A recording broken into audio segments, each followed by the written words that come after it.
a todos los presentes en este que es nuestro segundo día de este congreso tan esperado. Mi nombre es Alejandra Herrero y en esta conferencia estaremos junto a Claudia Faberín y Verónica Charlón facilitando la comunicación entre todos. Queremos comenzar en este día con una especialista muy reconocida, la doctora Anne Mottet, que es oficial de desarrollo ganadero de la Organización de las Naciones Unidas para la Agricultura y la Alimentación, de la FAO. Tiene una maestría en agronomía y un doctorado en agroecosistemas, con 15 años de experiencia en el apoyo a responsables de formular políticas y a investigadores en temas relacionados con la ganadería, la economía de las cadenas de producción y suministro, la eficiencia en el uso de los recursos naturales, el cambio climático y la agroecología.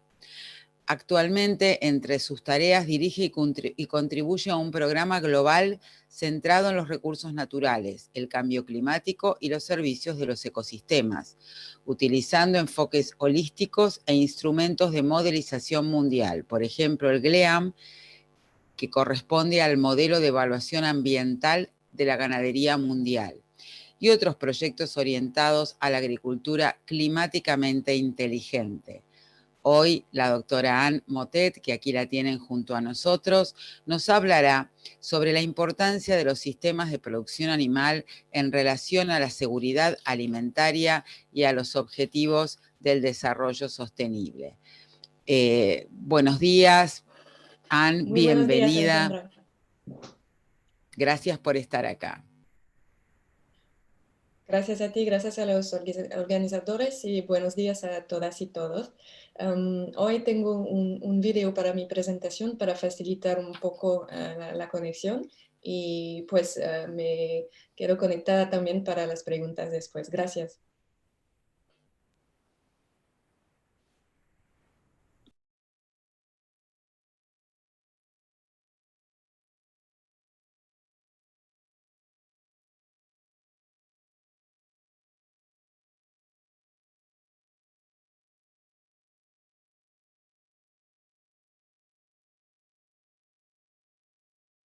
Muy buenos días. Quiero agradecer a los organizadores por invitarme. Preparé esta presentación en español, entonces les pido disculpas de antemano por todos los errores que voy a cometer. Gracias también a mis compañeros de trabajo que contribuyeron con el contenido. Sus nombres también están en la diapositiva. Hoy vamos a hablar de la importancia de los sistemas de producción animal en relación a la seguridad alimentaria y los objetivos de desarrollo sostenibles.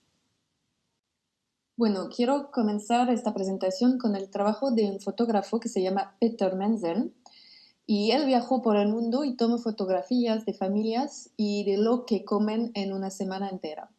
Y creo que es importante saber que las dietas de las personas en el mundo son muy diversas y no hay nada como fotos para darse cuenta de esta diversidad. Entonces empiezo con una familia francesa, la familia Lemoine, cerca de París. Y pues aquí en la foto pueden ver una gran diversidad de comida en la mesa, muchas frutas y verduras, yogurts, también jugos en el frente, algo de carne en el centro de la foto, un poco de vino, pero no demasiado, y con un presupuesto semanal de un poco más de $400. Ahora, si nos mudamos a los Estados Unidos, todavía vemos bastante de diversidad con frutas y verduras en el centro de la foto, pero también vemos un poco más de comida procesada y algo de comida rápida. Vemos también patatas fritas, gaseosas, pizzas y vemos también un poco más de carne que en el caso de Francia, aquí en el centro de la foto. Sin embargo, el presupuesto semanal es un poco menor. Ahora si vamos a China, volvemos a ver muchas frutas y verduras aquí en el centro, pero también vemos pan, una bolsa de arroz entera y también muchos peces a la derecha de la foto. Algo de comida rápida y productos lácteos y huevos con la carne al lado izquierdo.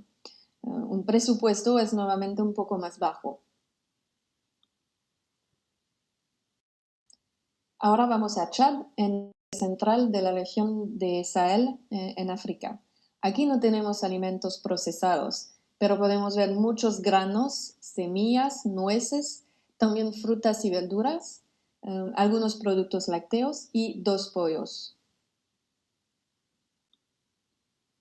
Y finalmente no encontré a Chile en el trabajo de Peter Menzel, pero incluye a México. Y aquí con la familia Casales podemos ver muchas gaseosas, algunas cervezas, pero también muchas frutas y verduras, algunos productos lácteos, salchichas, huevos, pan, cereales, con un presupuesto cercano al de Estados Unidos. Otra manera de mostrar la gran diversidad de dietas en el mundo es observar la composición de la ingesta media de proteínas en las distintas regiones del mundo. Primero, aquí en este mapa, vemos que la ingestión media de proteínas va desde menos de 60 gramos por persona y por día, eso es menor que las recomendaciones minimales, hasta más de 100 gramos. También vemos que la parte verde es importante en todas las regiones, lo que significa que todas las dietas se basan en plantas. Sin embargo, la proporción de proteína animal varía mucho, es muy baja en África Occidental y en Asia Meridional, pero es alta en América del Norte, en Australia, en Europa, pero también en América del Sur. Ahora nos fijamos en el futuro de la producción de alimentos. ¿Cuánto más necesitamos producir para alimentar a la población mundial? Vamos a estar casi 10 millones de personas en el 2050. Entonces, bueno, lo que necesitamos producir depende del escenario. Si seguimos las tendencias actuales sin ningún cambio, necesitaremos un 54 más por ciento de cereales, 52% más de carne, 40% más de leche y 49% más de frutas y verduras. Así que necesitaremos más de todo. Pero si nos volvemos un poco más sostenibles, lo que significa, por ejemplo, que algunos se reduzcan el consumo de carne y que otros aumenten, pero también que reduzcamos el desperdicio de alimentos, todavía necesitamos un 39% más de cereales y un 29% más de carne. Así que necesitamos producir más de todos modos.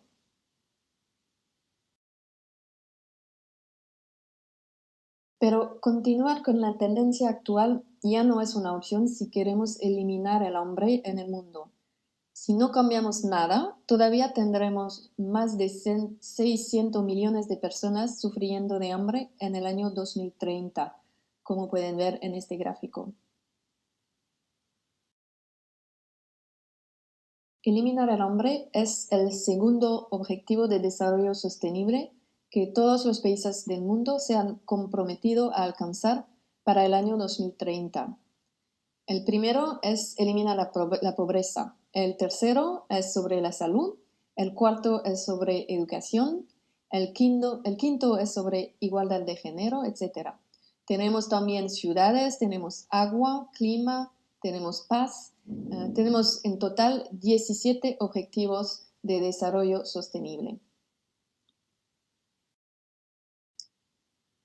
Pero para simplificar, para la ganadería, agrupamos las prioridades en 4 áreas. Paramos de la sostenibilidad del sector ganadero a través de estas 4 áreas que son también interrelacionadas.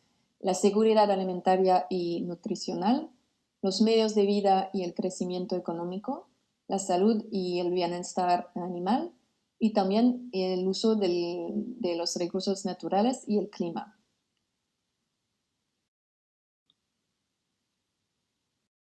Empezamos con la seguridad alimentaria y la nutrición. ¿Cómo cambió?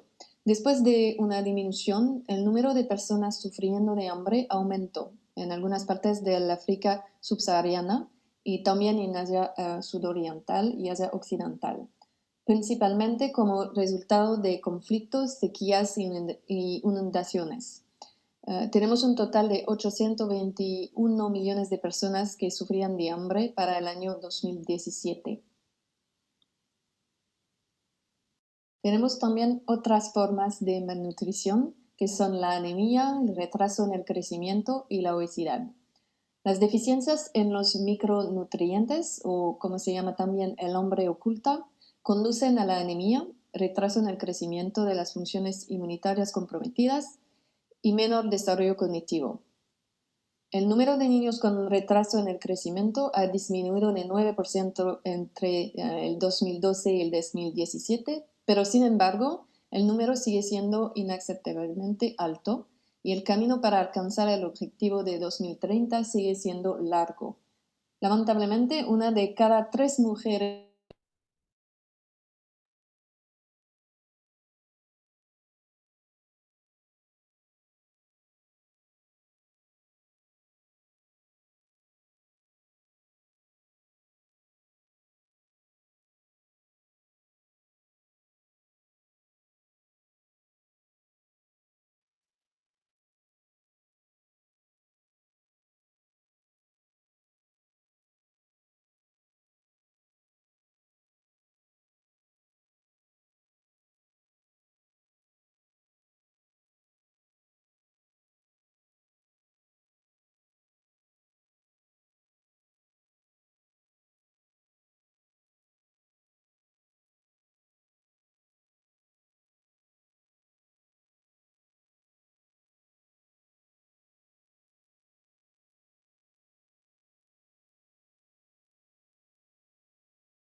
afectada por la anemia, con importantes consecuencias para la salud y el desarrollo tanto para las mujeres como para sus hijos.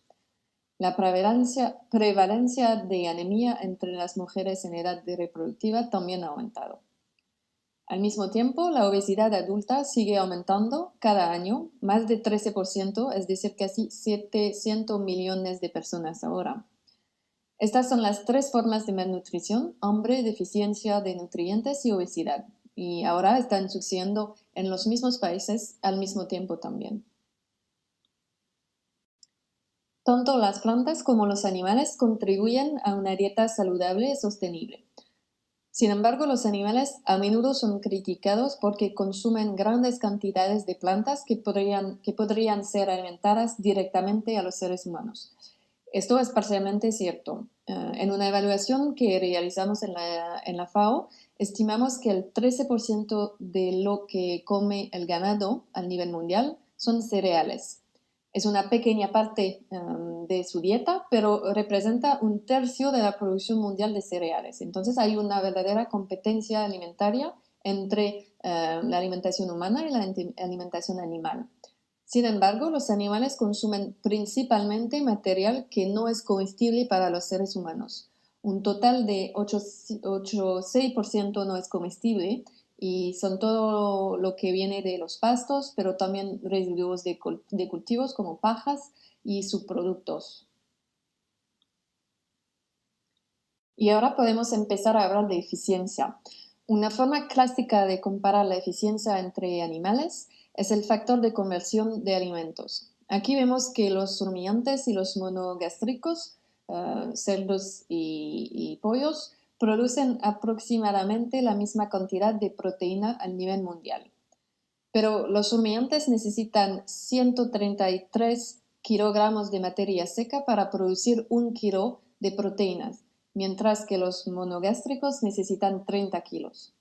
Sin embargo, los rumiantes solo necesitan 6 kilogramos de materia seca comestible para los humanos porque comen principalmente pasto y paja, como ya vemos. Mientras que los cerdos y los pollos necesitan una media de 12 kilogramos de materia comestible a nivel mundial. Ahora, si nos fijamos en la cantidad que se requiere para un kilogramo de carne, los resultados son cercanos entre ruminantes y monogástricos, alrededor de 3 kilogramos de cereales para 1 kilogramo de carne. Ahora, si miramos la última columna, solo consideramos la proteína comestible consumida por kilogramos de proteína producida. Y ahora los rumiantes requieren menos de 1 kilogramo de proteína comestible, lo que significa que contribuyen netamente a la disponibilidad global de proteínas. Si entramos en más detalles en los sistemas de producción, podemos ver que la producción de ganado en pastoreo es aún más eficiente en términos de conversión de materia prima no comestible. Si, por ejemplo, miramos a los bovinos de pastoreo, solo necesitan 1.6 kilogramos de materia seca comestible para producir 1 kilogramo de proteína, mientras que las aves industriales requieren como 18.6 kilogramos y la producción porcina industrial requiere como 20 kilogramos. Ahora vamos a ver lo de la productividad y de la eficiencia. En este estudio también analizamos el aumento del factor de conversión de los alimentos. Aplicamos mejoras tanto conservadoras o bajo aumento como optimistas o alto aumento. Y demostramos que podíamos limitar la tierra adicional necesaria para producir la carne en el futuro. Por ejemplo, si necesitamos un 21% más de carne en el futuro, pero si aumentamos los factores de conversión entre un 5 y un 15%, podemos reducir la cantidad de alimento comestible necesaria y solo aumentar la cantidad de alimento no comestible de un 4%. La eficiencia también se trata de reducir las pérdidas en todas las etapas de las cadenas alimentarias. Ya sabemos que hay menos desechos en los productos animales que en los productos vegetales en general, y eso es en parte debido a su mayor valor. Por ejemplo, perdimos alrededor de 30% en los cereales, 45% en las frutas y las verduras, pero un 20% con la leche. Sin embargo, para la carne, por ejemplo, seguimos perdiendo alrededor de 20%, como pueden ver en el zoom en la derecha. Y vemos también que esto sucede al nivel de la producción, aquí en la izquierda, pero también al nivel del procesamiento, aquí en rojo, el nivel de la distribución y el nivel del consumo aquí en la parte derecha en el color marrón. Entonces, para resumir esta parte sobre la seguridad alimentaria y la nutrición, necesitamos dietas saludables y nutritivas, especialmente en los primeros 1000 días de vida. Y estas dietas deben ser diversas porque tienen que tomar en cuenta las necesidades diversas en términos de nutrición de los niños, de las madres, de los ancianos, etc. Tenemos 3 formas de malnutrición: el hambre, la deficiencia de nutrientes y el sobrepeso. Tenemos que reducir la pérdida de alimentos para reducir el hambre y las otras formas de malnutrición. Tenemos también que mejorar la gestión de los sistemas de producción ganadera y hacer un mejor uso de los recursos de alimentación que no es comestible para los seres humanos, de tal manera que podemos aumentar la productividad y la eficiencia del sector. También tenemos que tomar en cuenta las contribuciones indirectas a la seguridad alimentaria de parte del sector ganadero, por ejemplo, la tracción, el estiércol, etc. Ahora pasamos al tema del uso de recursos naturales. La productividad de la ganadería debe examinarse desde diferentes puntos de vista, no solo por kilogramos de materia seca, como ya lo hicimos, pero también por hectárea. Ya sabemos que la ganadería utiliza grandes extensiones de tierra, pero esta tierra es principalmente pastos, como podemos ver en esta diapositiva. Y 2/3 de esta área de pastos no se pueden convertir en tierras de cultivo, entonces no hay un uso alternativo de estos pastos. La competencia alimentaria y de pienso puede reducirse también mejorando el papel de los herbívoros en los sistemas alimentarios, lo que significa mejorar su uso de tierras marginales, los pastos marginales, pero también mejora su contribución a convertir los subproductos y los residuos de cultivos en productos comestibles, como carne y leche. Y también se puede alcanzar con el aumento de la productividad de los cultivos. Además de la tierra, en los recursos naturales tenemos también la biodiversidad. Y aquí vemos que la distribución de biomasa en la tierra no es como la pensamos. El 70% de las aves del mundo son pollos y otras aves de coral. El 60% de las mamas del mundo son ganado. Entonces, perdimos una gran parte de la biodiversidad natural y la producción agrícola, incluida la ganadería, es en parte responsable. Ahora pasamos al clima con las emisiones de gases a efectos invernaderos del sector ganadero. Los sistemas ganaderos contribuyen a las emisiones. Estimamos que el sector representa casi el 15% de las emisiones totales de las actividades humanas. Contribuyen directamente a través de la fermentación entérica y el manejo del estiércol, pero también indirectamente mediante la producción de pienso y otros insumos y también mediante el transporte, enfriamiento, almacenamiento y procesamiento de los productos pecuarios.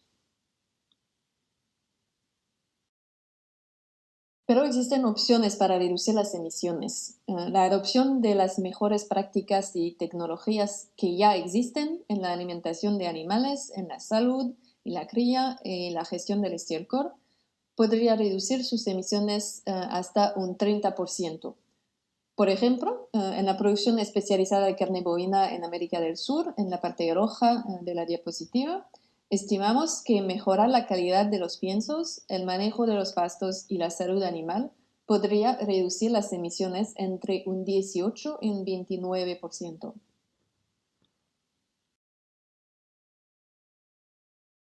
Estas opciones también se traducen en aumentos en la productividad. Por ejemplo, las mismas opciones en América del Sur podrían aumentar la producción de carne bovina entre un 27 y un 48%, como podemos ver en el mismo mapa.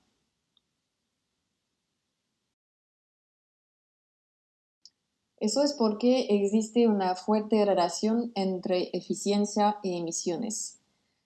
Aquí, por la producción de leche a nivel mundial, cada punto es un país y vemos que donde las vacas producen poco, en el lado izquierdo de la diapositiva, las emisiones por kilogramo de leche son altas. Por lo tanto, existe un gran potencial para aumentar la producción y reducir las emisiones para estos países en la parte izquierda.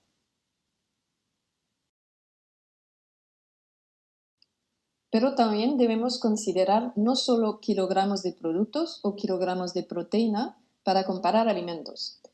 Aquí vemos la representación clásica de los alimentos según las emisiones por kilogramos de producto en el medio de la diapositiva. Y vemos que los productos animales son los últimos, los más bajos, tienen más emisiones por kilogramo, como por ejemplo carne bovina. Pero a la izquierda también vemos que tienen mucho más nutrientes que los productos vegetales. Entonces son en la parte alta del gráfico en la izquierda. Tienen más hierro, más calcio, más zinc, más vitamina B12, etc. Así que las emisiones reportadas a la nutrición en la parte derecha de la diapositiva son muy diferentes. Por ejemplo, los huevos, el pescado, el cerdo y el queso están en una buena posición en comparación con las patatas, los plátanos o el arroz. Entonces, para resumir las oportunidades y los desafíos para el clima y los recursos naturales. Tenemos emisiones directas e indirectas de gases de efecto invernadero. Tenemos también un uso importante de tierra y una degradación de la tierra. Tenemos un grande uso de agua, pero también tenemos una oportunidad en el captura de carbono en bosques y en pastos. Tenemos también oportunidad en aumentar la eficiencia en el uso de los recursos naturales y también en el ciclo de nutrientes. Y tenemos también un desafío, pero una oportunidad con la biodiversidad. Y las zonas de acción, para resumir, en el tema del clima y de los recursos naturales son las siguientes. Apoyar la producción y el consumo de alimentos bajo en carbono. Reducir las intensidades de emisiones y promover mejoras de productividad, como vemos en el mapa. También tenemos que apoyar el secuestro de carbono en los pastos a través del pastoreo regenerativo. Y también tenemos que mejorar la integración del ganado en la bioeconomía circular. Y esto lo vimos con el tema de los subproductos, pero también del estiércol. Finalmente, tenemos que promover la agroecología y mejorar la biodiversidad y la prestación de servicios ecosistémicos por parte de la ganadería. Ahora nos movemos un ratito en el tema de medios de vida y crecimiento económico. Al nivel mundial había un poco más de 700 millones de personas en pobreza extrema en el año 2013. Según las estimaciones más recientes, son personas que viven con menos de $2 por persona y por día. Y aproximadamente la mitad de ellos dependen directamente del ganado para sus medios de subsistencia.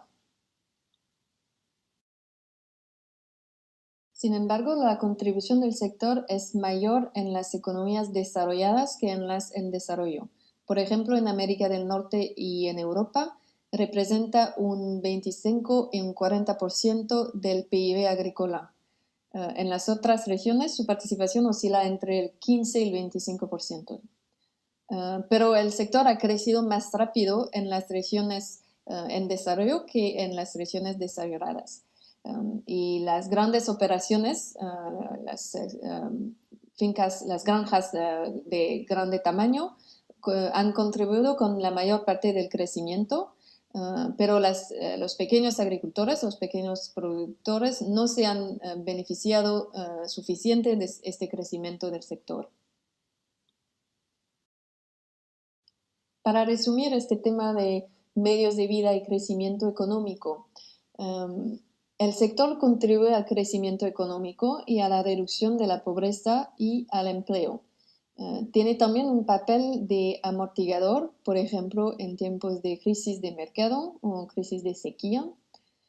Pero tenemos que prestar atención al tema de la equidad, por ejemplo, con los jóvenes y las mujeres. Hay oportunidades de empleo en el sector ganadero, empleo alternativo, nuevas oportunidades de empleo, pero tenemos que apoyar la participación de los pequeños productores en el crecimiento frente al crecimiento incontrolado y mal regulado de las grandes unidades intensivas de producción. Tenemos que garantir el acceso al mercado para los pequeños productores también. Y también el sector tiene un papel en el manejo del patrimonio agrícola y la gestión del campo. Y terminamos con el tema de la salud animal y pública, con un ejemplo con el uso de antimicrobianos en el sector ganadero. Un total estimado de más de 63.000 toneladas de antibióticos son consumidos cada año en el sector. Con la intensificación de la producción animal viene un mayor uso de antibióticos para tratar o prevenir enfermedades y en algunos casos para promover el crecimiento de los animales. La mayoría de los medicamentos antimicrobianos administrados se liberan en el medio ambiente. Y el uso excesivo e incorrecto puede contribuir al desarrollo de resistencia a los antimicrobianos. No es solo en el sector ganadero, pero también contribuye. Actualmente unas 700.000 personas mueren cada año por infecciones resistentes a los antibióticos. Entonces, ¿cuáles son los puntos de considerar en el tema de la salud y del bienestar? Primero, los costos de las enfermedades animales, que son enormes para el sector, pero también las zoonoses y las enfermedades emergentes y el papel del sector en las amenazas de pandemia. El tema del bienestar animal en frente de la intensificación del sector es importante. También el uso y abuso de antimicrobianos, como ya vemos, la carga de enfermedades transmitidas por los alimentos, y los productos animales tienen una gran parte de esta carga. Y tenemos que promover un enfoque de una salud. Este enfoque, una sola salud, busca gestionar de manera integral las amenazas de enfermedades al nivel mundial, teniendo en cuenta las complejas relaciones entre la salud humana, la salud y el bienestar de los animales y el medio ambiente. Mejoran las medidas de bioseguridad y una buena nutrición animal para optimizar el uso de antimicrobianos en la producción ganadera. Es muy importante, como vimos, y tratar el bienestar de los animales como una prioridad en todos los sistemas ganaderos también es muy importante. Entonces vimos que la eficiencia, la productividad, es muy relacionada con el desarrollo sostenible. Pero también hay límites al concepto de eficiencia. Primero, la demanda es parte del problema, y eso se puede ilustrar con la comparación entre la intensidad de emisiones frente a emisiones absolutas, aquí en la parte derecha de la diapositiva. También por los sistemas de producción que ya funcionan cerca de un óptimo de eficiencia, las ganancias son marginales. ¿Y a qué precio pueden venir? Eso es otra límite.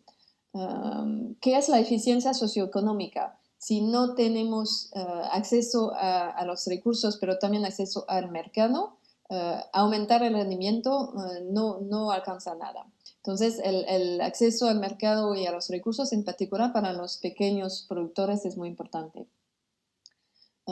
También hay un problema que si tenemos ganancias de eficiencia, tenemos sistemas que son más rentables. Entonces, podemos ver más expansión de esos sistemas y también una degradación de los, por ejemplo, recursos naturales. Se necesita también proteger a los recursos naturales. Y después hay también efectos de compensaciones entre eficiencia y resiliencia. Por ejemplo, si hacemos cría, selección para obtener mayores rendimientos lácteos, tenemos menos resistencia a las enfermedades, por ejemplo. Entonces, aumentar la productividad es uno de los 5 principios fundamentales de sostenibilidad que la FAO considera para las cadenas alimentarias. Tenemos 4 otros principios: proteger e impulsar los recursos naturales, como ya vimos; mejorar los medios de subsistencia y fomentar el crecimiento económico sostenible; potencia la resiliencia de las personas, de las comunidades y de los ecosistemas; y finalmente adaptar la gobernanza a los nuevos retos. Entonces, para concluir, unas consideraciones para llegar a sistemas ganaderos más sostenibles. Pensamos que utilizar la Agenda 2030 de las Naciones Unidas para el Desarrollo Sostenible y los 17 Objetivos de Desarrollo Sostenible es una buena oportunidad como marco general. También necesitamos reconocer la diversidad y las múltiples funciones del ganado, como vimos con las 4 áreas de prioridad con el sector ganadero. Tenemos que trabajar a través de diálogos entre múltiples partes interesadas. El sector privado o los gobiernos solos no pueden alcanzar más sostenibilidad, y es una cosa que se tiene que discutir y planificar juntos entre diferentes partes. Y finalmente, es muy importante proporcionar la información imparcial y fiable para apoyar inversiones pero en proyectos de desarrollo en el ganado sostenible. Todavía tenemos demasiada información parcial y espero que con esta presentación contribuye a dar un poco más de información imparcial de todos los puntos de vista.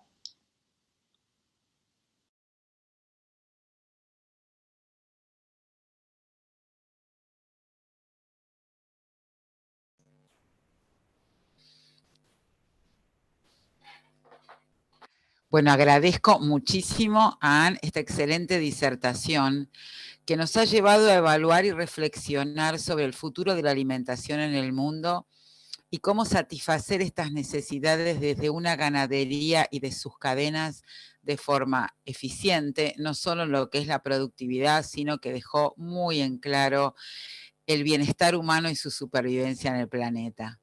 Eso, la verdad que muy interesante tu abordaje. Les doy la palabra ahora a la doctora Claudia Faberín y a la magíster Verónica Charlón, que van a moderar las preguntas y el debate que ha surgido después de tu presentación. Gracias. Bueno, Anne, muchísimas gracias por la presentación, excelente. Y bueno, me toca hacerte, hay muchas preguntas afortunadamente en el chat. Me toca hacerte la primera pregunta. ¿Podrías darnos un ejemplo concreto de proyecto de desarrollo ganadero integrado al cual hiciste referencia durante la presentación? Sí, gracias, Claudia. Tenemos varios proyectos en la FAO, pero también otras organizaciones tienen proyectos de este tipo. Puedo pensar en dos en particular. Hay uno que acaba de terminar por 4 años en Ecuador.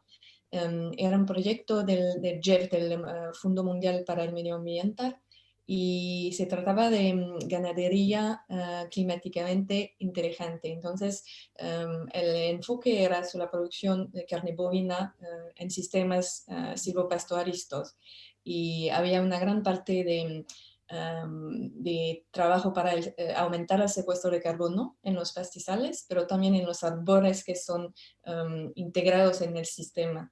Y bueno, era muy interesante este proyecto porque después de 4 años tenían una aplicación en los teléfonos móviles para los productores que podían verificar su contribución o reducción de emisiones. Entonces, han desarrollado prácticas con el apoyo de la FAO, pero también un sistema de monitoreo y de crédito carbono directamente con Ban Ecuador.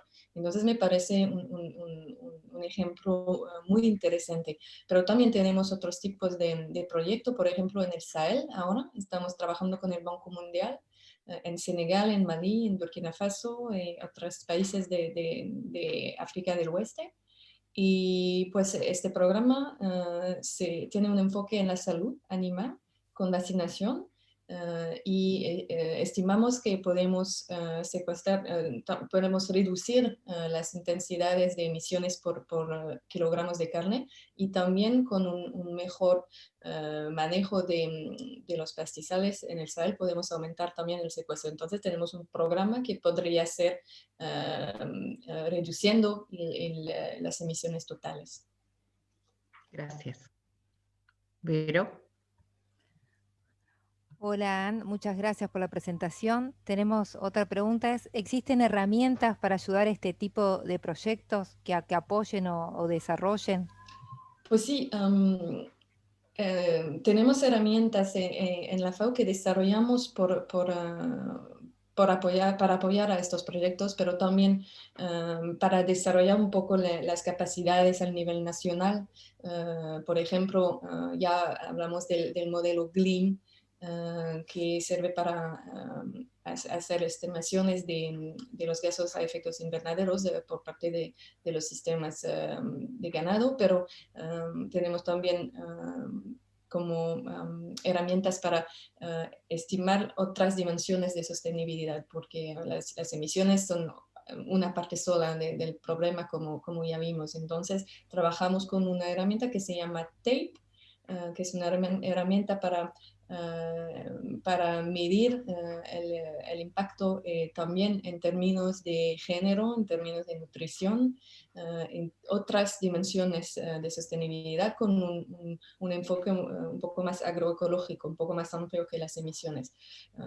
Pero otras organizaciones que la FAO también tienen herramientas, los académicos han desarrollado un gran número de herramientas especializadas en el sector ganadero. Entonces, sí existen, pero también tenemos que aumentar las capacidades para utilizar estas herramientas al mismo tiempo. Gracias, Anne. Otra pregunta. ¿Cómo ve la FAO en el futuro el avance en la producción de carnes sintéticas? Es es una pregunta interesante. Sí, eso es un tema que se discute muchísimo en los medios, ¿no? Con el público en general. Porque hay unas empresas a quien les gustaría poner esta solución como ideal para resolver los problemas de sostenibilidad en el sector ganadero. Pues en este momento me parece que no es una solución para producir la alimentación que necesitamos. Y la primera cosa es que todavía es muy pequeña la producción de carne sintética y también el costo es muy alto. La primera vez que hablamos de este tipo de carne fue 6, 7 años atrás. Entonces, al desarrollado el proceso, es un poco menos caro ahora, pero todavía es muy caro y no se puede producir suficiente carne para todo el mundo con este proceso. También me parece que por la parte del medio ambiental y de las emisiones en particular, todavía no sabemos todo. Las cosas que dicen estas empresas por el tema de las emisiones son basadas en un proceso futuro. Entonces, cuando alcanzan a producir esta carne con un medio a base de planta, sí podría ser que las emisiones sean bajas, pero por este momento todavía el proceso necesita el serum bovino. Entonces es una parte de los animales y tiene también emisiones que tendrían que estar tomadas que tendría que tomar en tiempo, en cuenta. Entonces, en cuenta, gracias. Entonces también hay otras partes que todavía no sabemos. Hay unas estimaciones de otros impactos en el medio ambiental que tendríamos que estudiar un poco más.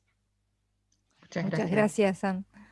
Hay otra pregunta y nos piden si podías ampliar un poco el tema del secuestro de carbono a través del pastoreo regenerativo que mencionaste durante tu charla. Sí, es un tema muy importante para el sector. No es nuevo, pero sigue siendo muy importante y todavía necesita trabajo. Una cosa importante es que todavía no tomamos en cuenta la secuestración del carbón en las estimaciones mundiales, globales de emisiones. Entonces, toda esta parte del carbono de los suelos, en particular en los pastizales, todavía necesitamos desarrollar un poco más los modelos que existen. Ya sabemos cómo hacerlo a escalas pequeñas, en un campo, quizás en un territorio, pero todavía necesitamos trabajo para desarrollar esta parte en los modelos globales. Y estamos casi en este punto, pero todavía falta un poco. Y cuando llegamos a este punto, podremos tomar esta parte en cuanto por ejemplo, en las estimaciones mundiales de la IPCC, ¿no? Entonces, ya veremos que la contribución del sector podría ser un poco más baja. Y pues una razón de que todavía necesitamos trabajo es que el carbono en el suelo depende muchísimo de las prácticas. Entonces, si cambiamos las prácticas solo para un poquito, puede reversar la secuestración. Entonces, esto es muy importante, a ver qué tipo de prácticas para qué rata de secuestración. Entonces, por ejemplo, bajar o aumentar la carga de animales por hectárea es importante, pero también la asociación con árboles en los pastizales puede aumentar el carbono en el suelo. A veces podemos sembrar un poco de leguminosas en los campos para aumentar también el carbono. A veces es un poco más de estiércol para aumentar la materia orgánica. Entonces hay prácticas que pueden alcanzar secuestro de carbono, pero la estimación de su contribución todavía necesita un poco de trabajo. Gracias, Anne. Acá hay otra pregunta que dice si analizan las razones por las cuales el aumento de la productividad ganadera por hectárea es muy lento en América Latina. Bueno, ustedes son más especialistas de la región, pero me parece que no es una cosa especial, solo que podemos ver en la región América Latina. También es una cosa que vemos en otros países, por ejemplo, en Asia Central, pero también en algunas partes de África. Me parece que la parte de producción extensiva en el total es una explicación, ¿no? Es una respuesta, porque estos sistemas que son extensivos, que son silvopastorales, que se basan en pastizales y también con árboles, son más difíciles para aumentar la productividad por hectárea. Porque no tenemos el mismo acceso a los animales, por ejemplo, para aumentar también la productividad de los pastos no es tan fácil porque ya estamos a un límite, pero en todos los sistemas hay cosas que se pueden alcanzar, también si son pequeñas, y una parte importante de este tema es también que la productividad no se tiene que medir solamente por hectárea, pero también por animal o por dólares o por productor. Y en estos sistemas extensivos, como vimos por el tema de la alimentación animal, ya son con alta productividad, con otros métricos, con otras medidas. Pero sí, me parece que podemos también alcanzar algunos aumentos de productividad también en estos sistemas, pero depende del tipo de manejo. Pero muchas gracias. Hay muchas preguntas. ¿Hay algún estudio relacionado con el etiquetado de productos que nos puedas mencionar? Etiqueta de productos en temas de medio ambiental o emisiones, ¿eso es la pregunta? Si podemos desarrollar un sistema de etiqueta. Ok. Pues eso es difícil porque tendría que, bueno, depende de tener un mismo sistema para todos los tipos de carne o todos los tipos de alimentos, ¿no? Si empezamos a poner una etiqueta con un nivel de emisión por digamos, kilogramos o mejor por factor de nutrición, tendríamos que hacer las mediciones, las estimaciones de la misma manera entre las diferentes carnes o productos, pero también con los otros tipos de comida. Y en este momento no existe este tipo de cálculo, ¿no? Lo que sabemos hacer es una comparación entre sistemas de producción animales que son parecidos. También a nivel mundial tenemos una estimación por especie, por ejemplo, ya sabemos la cantidad de emisión por parte del sector bovino, del sector ovino y todo, pero si tenemos que poder poner, por ejemplo, las emisiones del arroz en la misma etiqueta o en el mismo sistema, es un poco más difícil porque nadie produce en este momento tiene un modelo que puede hacer eso para todos los productos. Pero, sin embargo, ya existen bueno, se están desarrollando estos tipos de sistema. No sé por qué, por ejemplo, están pensando hacerlo en Europa, pero han hablado de hacerlo por tantos años. Me parece que todavía no estamos cerca de llegar en este punto porque por dificultades de comparación entre diferentes tipos de alimentos. Bueno, Anne, saltamos a otro tema. Acá hay una pregunta, ¿se conoce cuál es la proporción de antibióticos que se usan en forma preventiva en alimentos en planteos intensivos? ¿Y cuál es la proporción de los que realmente se usan cuando hay un problema de salud? Pues yo no soy veterinaria, entonces no les puedo dar un número ahora, pero lo que sabemos es que las prácticas son diversas entre las regiones diversas del mundo. Todavía es muy importante la parte que se utiliza como factor de crecimiento o como prevención de enfermedades, y la parte curativa es demasiado baja en comparación. Entonces, por ejemplo, en Europa tenemos una política para limitar el uso de antimicrobianos preventivos desde un poco más de 10 años, y empezar a disminuir, pero todavía es importante. Y hay otras partes del mundo donde están pensando poner este tipo de políticas, pero sin acción pública me parece que es difícil alcanzar una reducción. Pero no soy experta, entonces no puedo darte un número exacto. Gracias. ¿Vero? Sí, vamos pasando de un tema a otro. ¿Nos podrías decir qué programas está manejando la FAO para América Latina o para Argentina? ¿Y qué posibilidades hay de interacción directa con la comunidad científica en base a tus conclusiones? Bueno, hay mucho que se hace entre la FAO en Argentina. Yo conozco unos programas de desarrollo de prácticas agroecológicas, por ejemplo. Trabajamos con la INTA, pero también con el gobierno en este tema.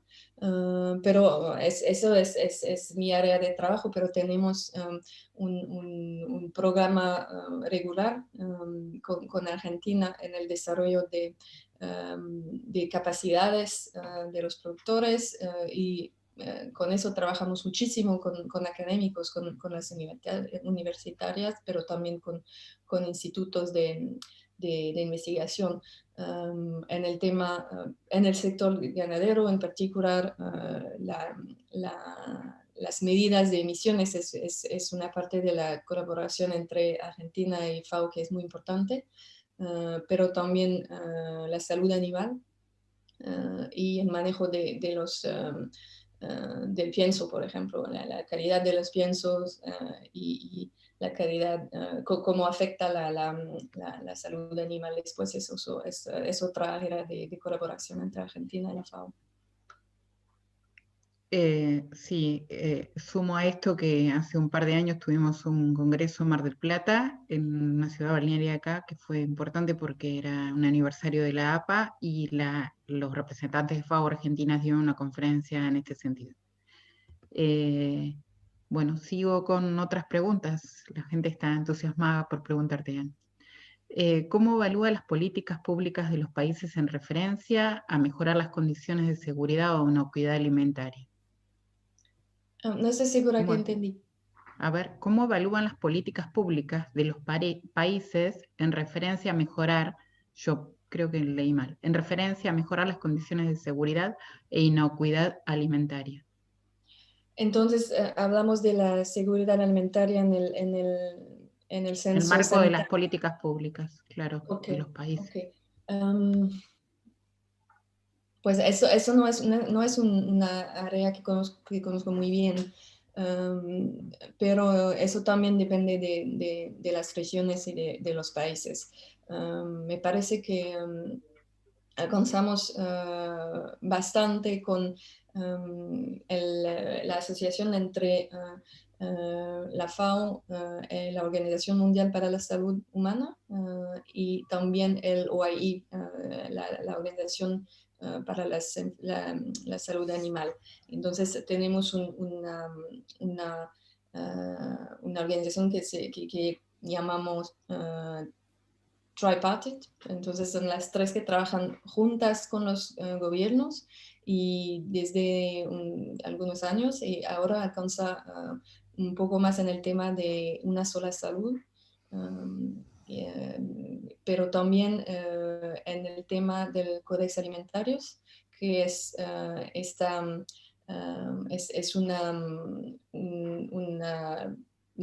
¿cómo se dice? No es una política, sino recomendaciones de las cosas que se tienen que tomar en cuenta cuando se desarrollan políticas de alimentación. Entonces, tiene que ver con la seguridad sanitaria de los productos, cómo se tienen cómo, por ejemplo, para manejar los residuos de sustancias químicas en los alimentos, pero también para evitar la degradación de la calidad de los alimentos cuando se mueven, cuando los transportamos.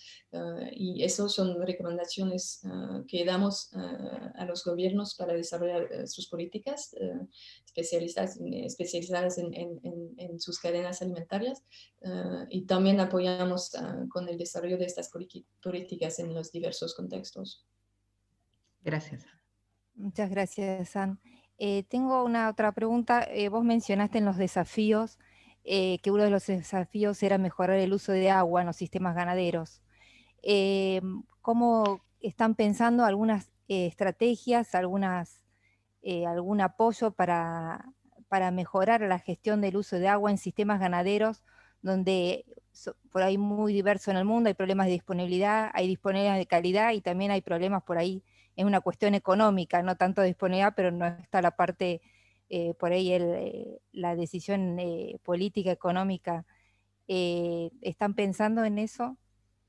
Pues sí, es un tema muy importante. Bueno, no tuve tiempo de hablar del agua, pero sí sabemos que hay también críticas del sector por la parte del agua que consume. Es importante decir en este tema que una gran parte del agua consumida en el sector es agua que cae por el cielo en los pastos, por ejemplo, o en la producción de pienso. Entonces no es agua directamente consumida por los animales, pero el 92% es agua que de todas maneras llega a la tierra por la lluvia. Pero de todas maneras se tienen que desarrollar un poco también la eficiencia en el uso del agua y eso es directamente con el uso del pienso o de los alimentos. Entonces, para aumentar la eficiencia en el sector para el consumo del agua, tenemos que tener un enfoque en los alimentos todavía. Entonces, todo lo que ya comentamos de los pastizales puede también aumentar la eficiencia en el uso del agua, pero también la eficiencia en el uso del pienso por kilogramos de producto de carne producida también contribuye a aumentar el uso del agua. La parte directamente utilizada por los animales es muy pequeña, entonces todo tiene que ver con los alimentos, pero eso cambia mucho de un sistema al otro, como ya dijiste, sí. Bueno, estamos recibiendo, Ann, muchas felicitaciones por tu conferencia. La gente, bueno, les encantó mucho la presentación. Y acá tengo un comentario justamente en este sentido, donde dice: excelente presentación, el diagnóstico y conocimiento de la problemática es excepcional. Y te preguntan cómo es la transferencia de las recomendaciones a quienes toman las decisiones y cuánta atención prestan los mismos. Pues muchísimas gracias para los comentarios. Eso es importante porque la transferencia es al final como alcanzamos los aumentos de eficiencia o el desarrollo del sector. Bueno, no es un trabajo fácil y nosotros a la FAO trabajamos con los gobiernos, pero también con el sector privado y tenemos un socio muy importante con los investigadores. Y en cada país donde trabajamos, tenemos 194 países miembros en el mundo. En cada país trabajamos muchísimo con la investigación. Y con la transferencia directamente a los productores. Entonces, hay países donde sí existen sistemas así de transferencia y otros donde es más difícil, donde el sector privado puede ayudar. Hay países donde el sector público ya no tiene extensión, transferencia para los productores, entonces apoyamos, por ejemplo, con organizaciones no gubernamentales también, pero es seguramente la parte la más difícil del trabajo. Gracias. Gracias. Bueno, volvemos a agradecer a Anne por su presentación y la gentileza por responder a tan variadas e interesantes preguntas. También gracias Claudia y Verónica por el esfuerzo realizado en tratar de ver todas las temáticas que fueron consultando. Bueno, a continuación los invitamos a seguir con las actividades del Congreso que continuarán con temas tan interesantes como las conferencias de la sección de sistemas de producción que serán en 10 minutos más, o sea, comienzan 9:40. Así que nos despedimos ahora de esta conferencia plenaria. Gracias a todos por participar. Gracias, Ana. Gracias a todas. Gracias, Ana. Gracias. Gracias, chicas. Gracias.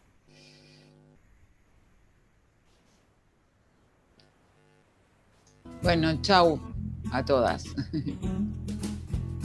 Gracias. Gracias, Anne. A descansar. No sé, se fue. Chau, chau. Se fue. Chau, Clau. Bueno, nos vemos.